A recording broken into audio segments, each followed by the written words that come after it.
Course. Perfect.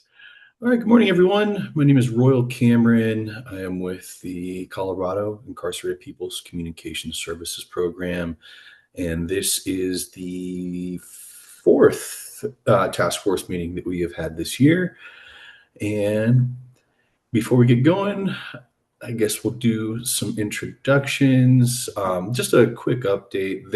Is no longer the ability to do like the chat feature that was previously available. So if you do want to mention something or if you have a question, whatever that might be, I believe you can still throw your hand up to give notice that you have something that you'd like to speak about, or go ahead and just chime in. This is pretty, we can leave this a little bit informal and we can make this a conversation rather than us just delivering information at you. So I'll go ahead and start. I am, I guess, the program lead for the IPCS program here. And we're very excited to both get you information and get information from all of you if we can. And I'll pass it over to Clarence Wallace. Good morning, everyone. Yeah, I work with the program as well, um, and look forward to answering any of your questions that you might have in regard to complaints that we receive and or testing that we conduct on a biannual basis. We'll be able to address those things for you. Uh, good to have you. Thank you. Great. Sage, if you want to, you can. If not, Yeah, of course. Hi, I'm Sage. I'm with the Public Utilities Commission. I'm assisting with the meeting and the Zoom account. So if you have any questions regarding the Zoom link or anything like that in the future, I'd be happy to help, or kind of just scheduling and making sure you can get in. I'm the person to go to. So yeah. great. Thanks so much. All right. So the first thing I kind of wanted to bring up is we had an interesting situation where one of our invitees, Max Stager, went and created a secondary invite on last Wednesday when we're supposed to have the meeting. That's not necessarily the reason why we didn't have the meeting, but we just wanted to clarify if anybody's having issues with adding the invites to your calendar, or if you need any help trying to figure out how to log in, please just email us. It would make things significantly easier and uh, certainly less confusing to have multiple meetings. So I'm not sure how Max is even capable of doing that, but we're going to try and avoid that in the future. Anyone directly have any issues with adding invites to the calendar? I'll give you a second to speak up if you need any assistance with that. Okay, nice and easy. First thing on the agenda, legislative updates. At the grand level at the FCC, the Martha Wright Reed Act and its implementation have kind of been staggered a bit. And just to give you an idea, in case you're unfamiliar, the Martha Reed Act was aiming to lower the cost of communications for incarcerated people and their families. It had directed the FCC to establish just and reasonable, as mentioned in the title of the bill itself, rates for both audio and video communications. In addition to this, it had prohibited site commissions, essentially kickbacks to facilities that receive communication provided by the providers, some of them here today.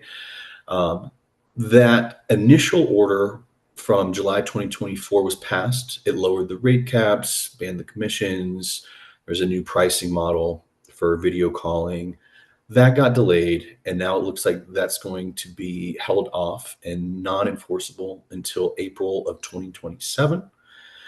There's also the possibility that there might be some permanent changes to the rules.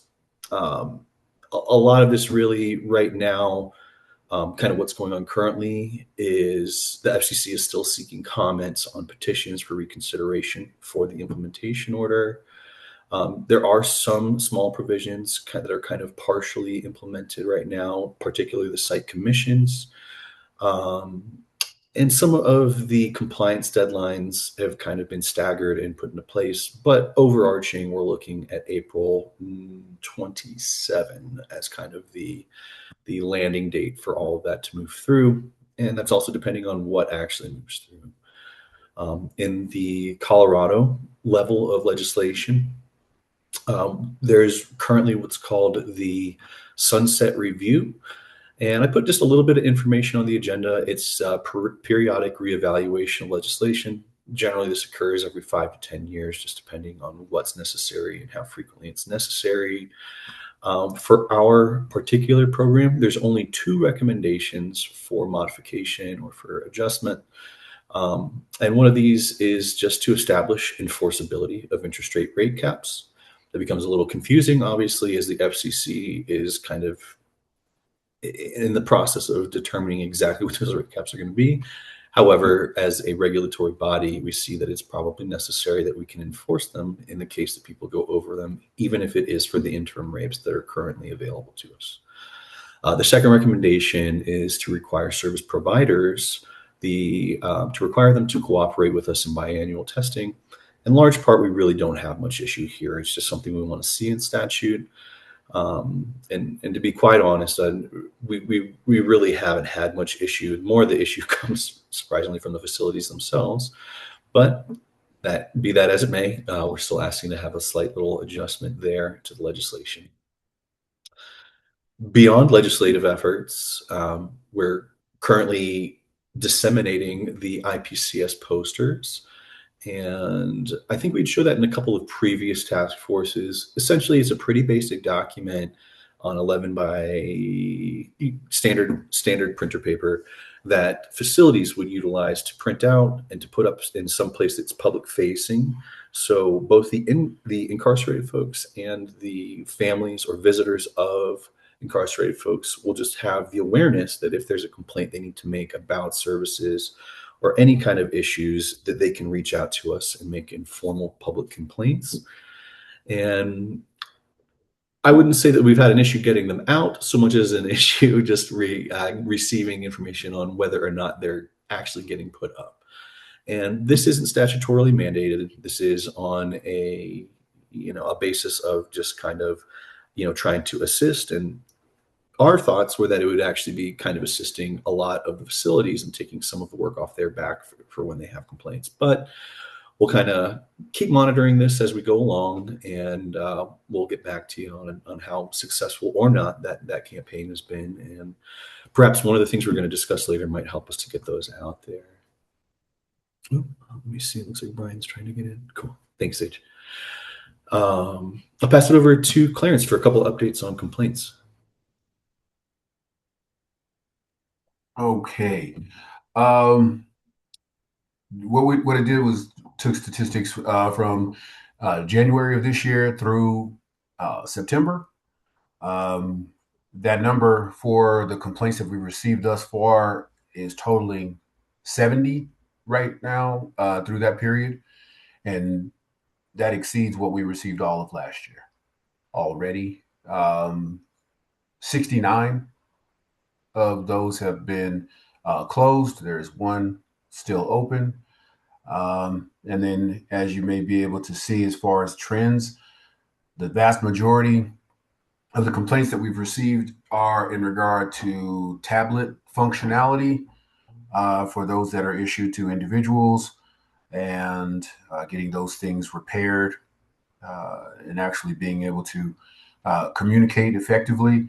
And then part of that is that there's a concern over the Wi-Fi dependability at various facilities, and that still continues to be an ongoing issue that we see with our complaints. So that's pretty much what we know. That's what we see. If anybody has any thoughts, questions, comments.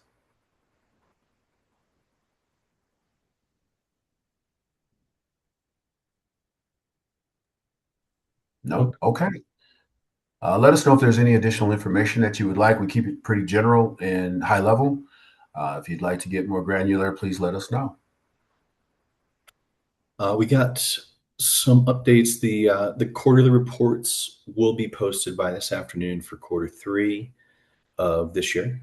And there are some corrections being made to the second quarterly report up previously in this year. That'll also be up later this afternoon.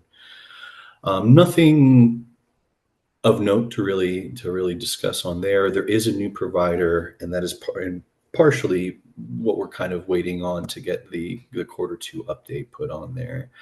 So that will be just kind of basic news to keep you informed with. General topics. We our program was the recipient of the 2025 Tom Clements Award at the state. This was a award ceremony from Governor Polis recognizing service, and obviously pretty excited about it. Just wanted to share that with you. If you are interested in more on that, you can basically just search Tom Clements, Colorado. That should probably pick it up for you. Or I can drop this in an email if anyone's interested. Our second phase of biannual testing has begun, and currently we're just kind of working our way through all the locations that are within that phase and trying to establish the testing dates, get them completed. And along with this, we're going to try and institute, a little bit more questioning of the facilities of whether they're willing and capable of putting up those posters. So those kind of tie in a little bit together. Now we're going to bring it kind of more towards open discussion. And I apologize for, I just realized I didn't do formal introductions of everybody. I think that's okay.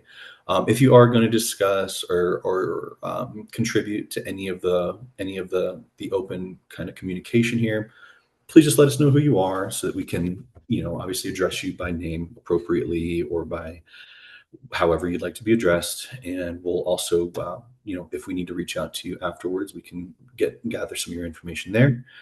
One of the things we wanted to talk about is we had come up with the idea of potentially doing local engagement, where our concern is that our program perhaps isn't gaining the recognition publicly that it might be not necessarily due, but that might be needed. We want to ensure that people who are having issues with communications are getting answers to the questions that they have, or being assisted if they need to be. And unfortunately, it's just I think it's just a time issue at this point. I think we're still new. We're still kind of a fledgling program within the Department of within the Public Utilities Commission, and just kind of getting the word out there obviously can be difficult. So we'd kind of tossed around the idea of going to different localities. We're kind of informally calling it the road show for right now, but just to get out there, kind of make ourselves available to the public to answer questions, to perhaps be a little bit more vocal and trying to get facilities to put our posters up to get the word out. Does anybody have any recommendations, any feedback, or any locations you think should be visited? Any input at all?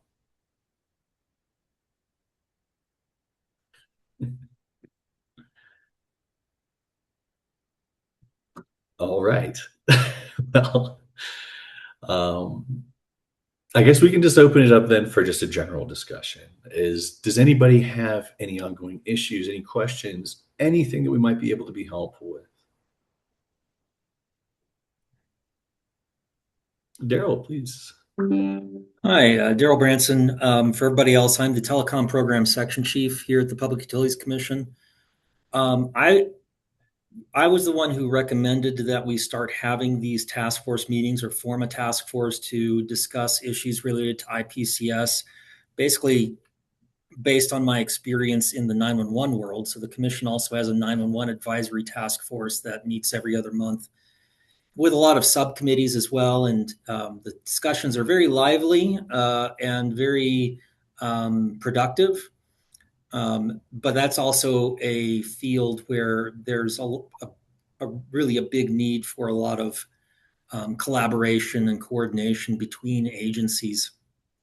So I guess my question for the participants, because we do see people joining these meetings, not a lot of back and forth discussion, which isn't necessarily bad. If these meetings are still useful to you just as sort of an update and readout, then we can continue having them. But I wanted to see if anybody had any thoughts of ways that we could make these meetings more useful or more collaborative.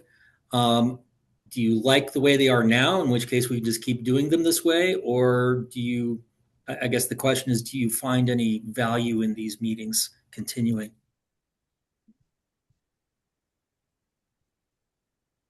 If there are any participants who want to come off mute and have that discussion, I would welcome that. I see Bill Pope with his hand up. Let me lower my hand there.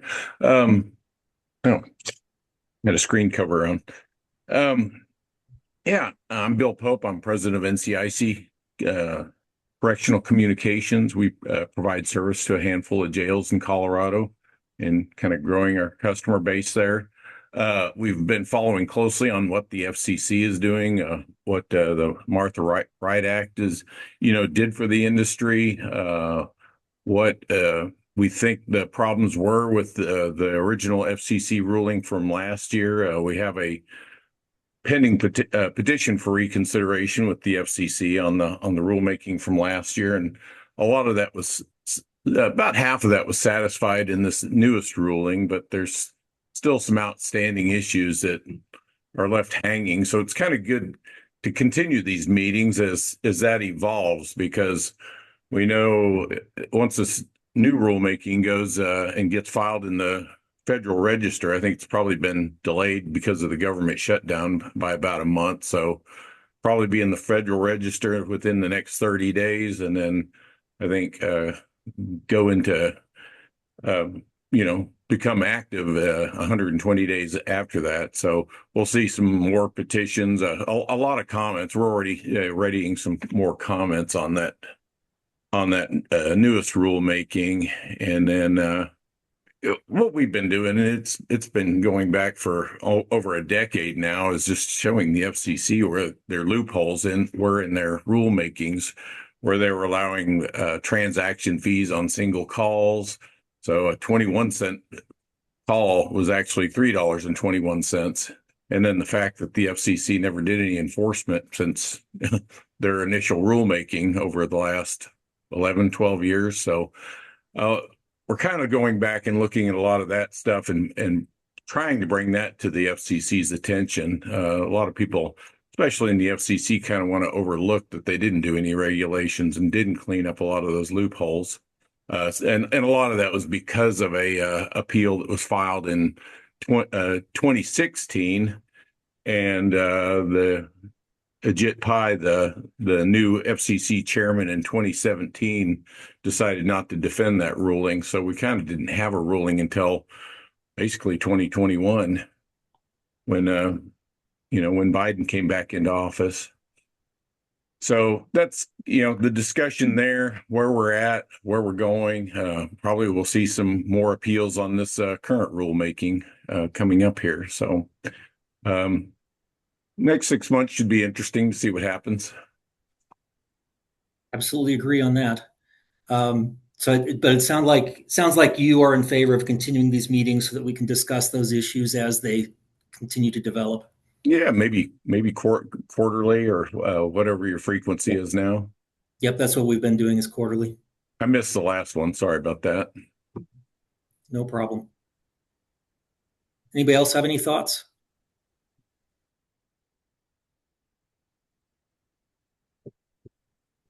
I see A.S. Garcia. Yeah, it's Amy Bradley. I'm with the Colorado Department of Corrections. I like the meetings. I think they're informational. I just don't know if I'm the most appropriate person to be sitting in on the meetings, because I don't know if, like, when I get complaints, I try to deal with them, at my level, obviously. Clarence knows all of this, pretty much how I try to deal with it. If I can't, we have a constituent services, group in the Department of Corrections that a lot of our complaints go through, which is up at our headquarters office. If they get the complaints, they send them down to me, which, is okay. However, a lot of times it's out of my hands. It's not nothing I can fix. It's nothing I can do, so I'm always in like this little circle. I can contact, our provider, which is Securus, on their behalf and kind of help facilitate it. However, when it comes to you, the PUC, as I put it, I've had directions saying, I should not be, how should I word it? I'm trying to word this in the best way possible.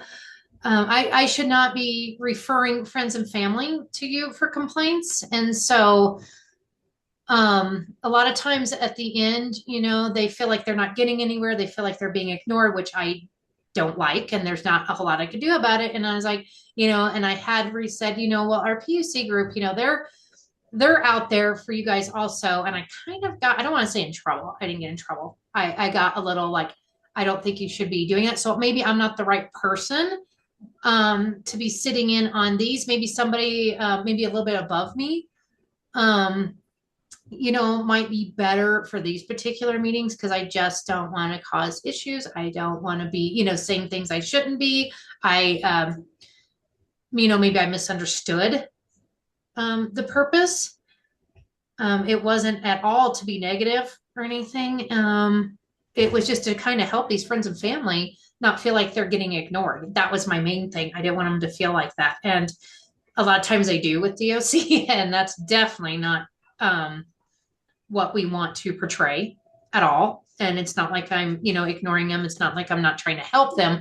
I thought I was doing a good thing by saying, well, here's some resource maybe that can help you, because maybe they can work with the provider. So maybe they can get you the answers that I can't, or and so I just didn't know if maybe I wouldn't be the appropriate person. Maybe somebody above me might be better.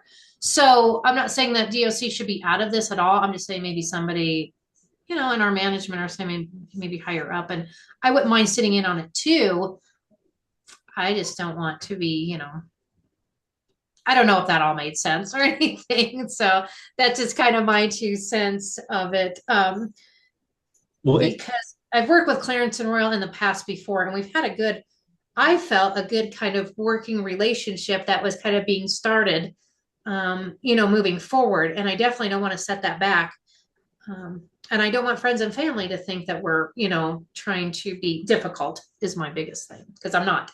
I'm really trying to work out a lot of these issues that we have and seeing. And I've been working with Securus, and we're working on our working relationship to make things better also. Well, thank you, Amy. Thank you. Royal, did you have something, or Clarence? yeah, well, I did. No, go ahead, Royal. I'll go. If you have something different, I'll pipe in. But okay. Amy, first off, we appreciate all the help and assistance that you offer us. We're nothing but thankful there. As far as potential other people who might be more attuned to come to these meetings, if you want, you can just send us an email with some of their email addresses, and we can include them on the invites moving forward. Whether you want to continue coming or not, kind of leave that up to you, or if you want to discuss with them, however you see fit there. As far as being open to friends and family, we certainly want to make ourselves available to friends and family. I think just with the caveat that if they're reaching out to you with something specific, we do want to allow the providers to have an opportunity to try and hop on, trying to quell whatever issues are arising at any given point. We want to give them that opportunity first prior to engaging, just as not as a courtesy, but just kind of a methodology of operations. We want to give them the opportunity to try to respond first. Clarence, if you had anything to add to that. Yeah, I just, just to piggyback on that, Amy, you're saying you're not sure if you're the right person. I don't know if you have had those discussions within your organization and your chain of command, as far as who would be appropriate to do that. Obviously, that would be something that you all would need to identify. We'd welcome whomever.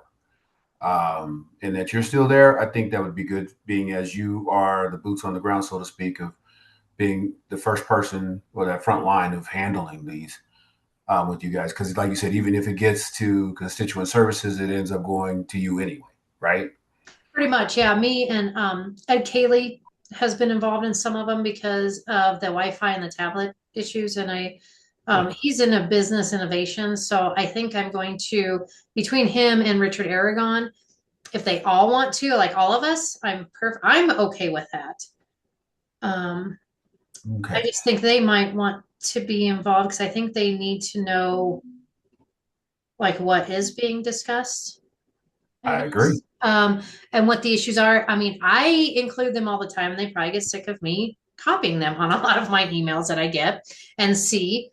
But I want them to know it's not just me complaining. It's not, so I do include them on my emails.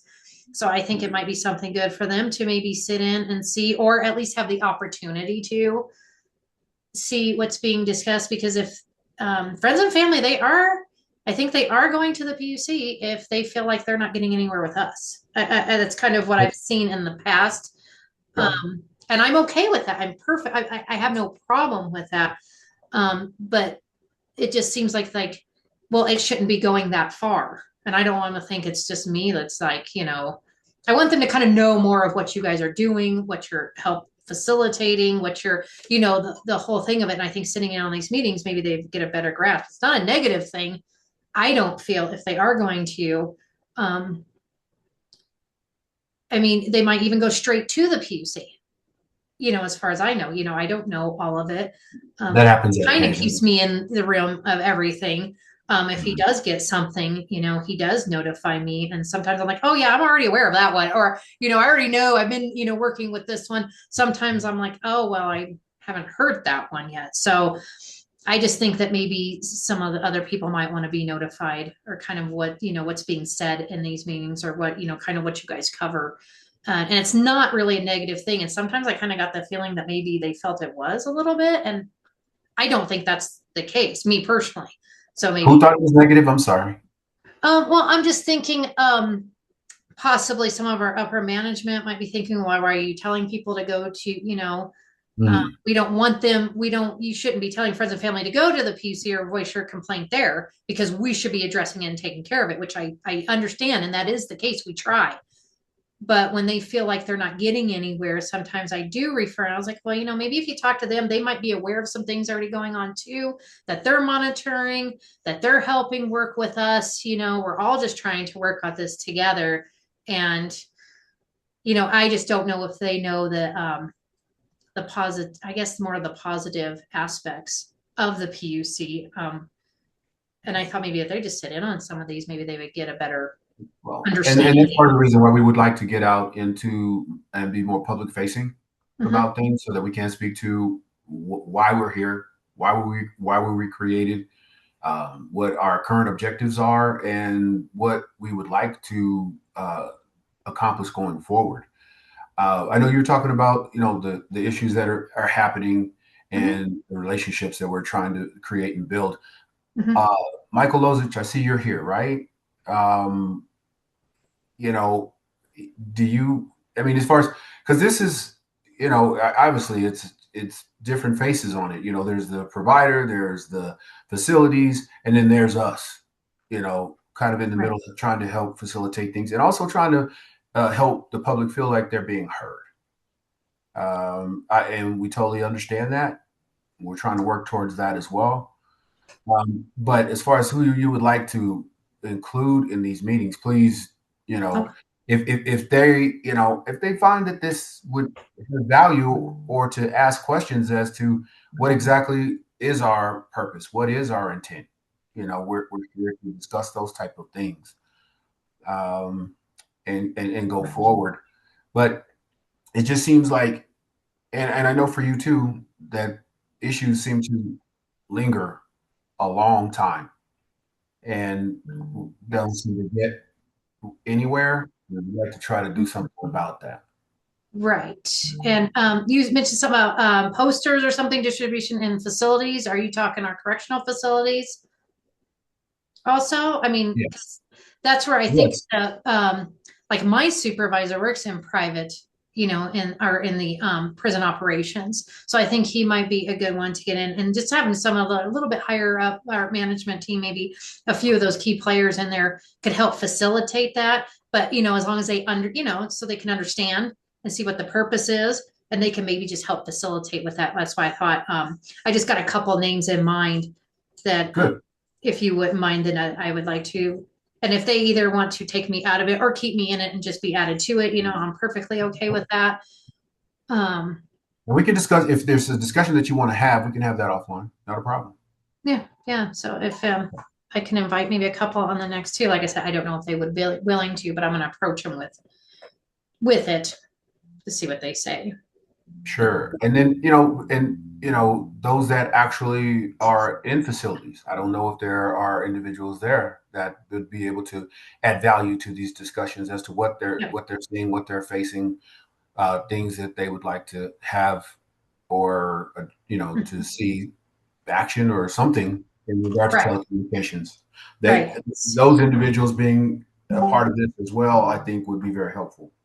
Yeah. And I would agree too. So that's why I think we just open it up maybe a little bit more, if that's you guys are feeling it is open, but we reach out to those individuals that we're aware of. If there's other folks that we feel that you think would have value, to and add value to this task force, and to trying to actually hash some things out and actually make some things better. Please bring them on in. This is Daryl. Amy, thank you very much for opening up about all of that. We really appreciate that sort of feedback and input. I'll reiterate a couple of things that Royal and Clarence have said, which is we absolutely want to get complaints from friends and family. Just as Royal said, we obviously want them to contact the provider first and try to resolve the issue that way between themselves, the provider, and the facility. But the legislature decided that there needed to be a place for people to lodge complaints about incarcerated people's communication service in Colorado, and they determined that should be the PUC. So if it's not getting resolved in a manner that is satisfactory to the complainant, we absolutely want them to be referred to us. That's not a requirement that you refer them to us, but we would really appreciate it.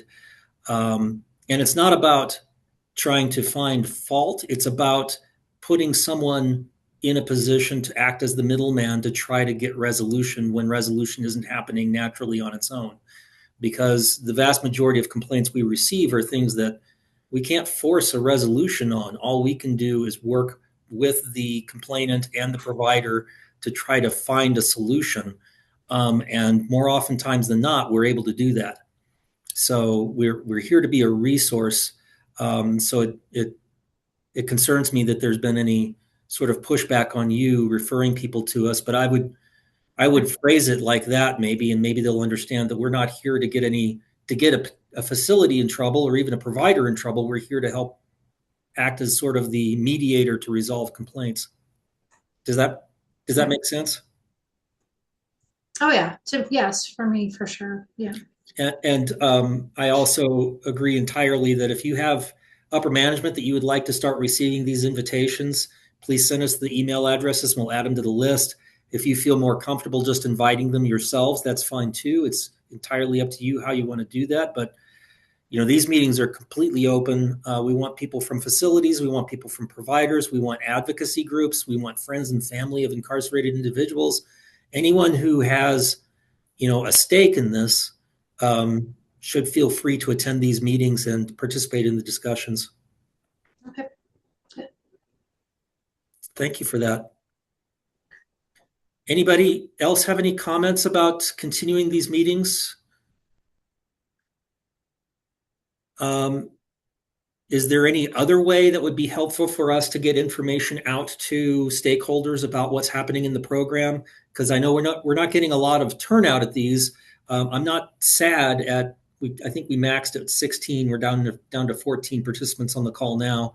I'm not sad at 16. I think that's 16 people, minus the 4 PUC people on here that we're conversing with and educating about what's happening. But there are a lot more stakeholders out there that are attending these meetings, would maybe a brief quarterly newsletter be of use that we could send out to everybody? That way they're getting the information even if they don't attend these meetings. What does anyone think of that idea? Just an email newsletter, something we can also post on the website so that people can read it later. What would you put into this newsletter? I mean, for example, pretty much all the substantive things that you've addressed in this meeting are already described in the agenda. So what else would you add to the newsletter? So we could go into some of the detail, like the sunset review, talking about what's in the sunset review and how that might turn into legislation. We could talk about what's happening at the FCC, which I know a lot of you, probably everyone on this call, is already highly tuned into, but not all of the stakeholders that would receive it necessarily follow issues at the FCC on a regular basis. We could remind people of the availability of the IPCS posters and where they can go to download them, just so it's the same topics, but in more detail than you would get just by reading the agenda. Isn't most of that information already posted on your website? Not in a very brief format that people could retrieve all in one place. So that's all I'm talking about, is trying to make it easier to get information out from us to the stakeholders. And of course, we could also use that newsletter. If we publish the newsletter before the meetings, maybe a couple of weeks before the meetings, that would maybe help spur conversation at the meeting, but also act as a way to promote attendance at these task force meetings as well. Michael, do you have any suggestions? I don't have any suggestions. No.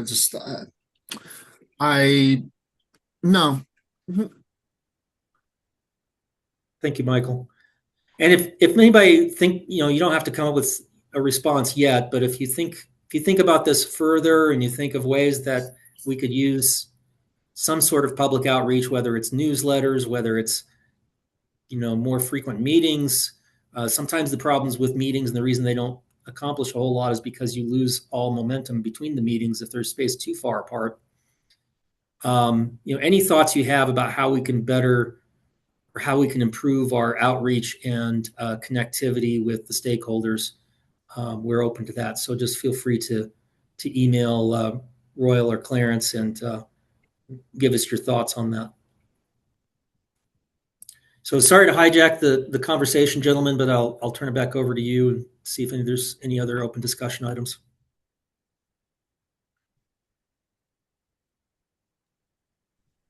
Is there anybody else who'd like to contribute, ask, or have any questions, suggestions, anything at all?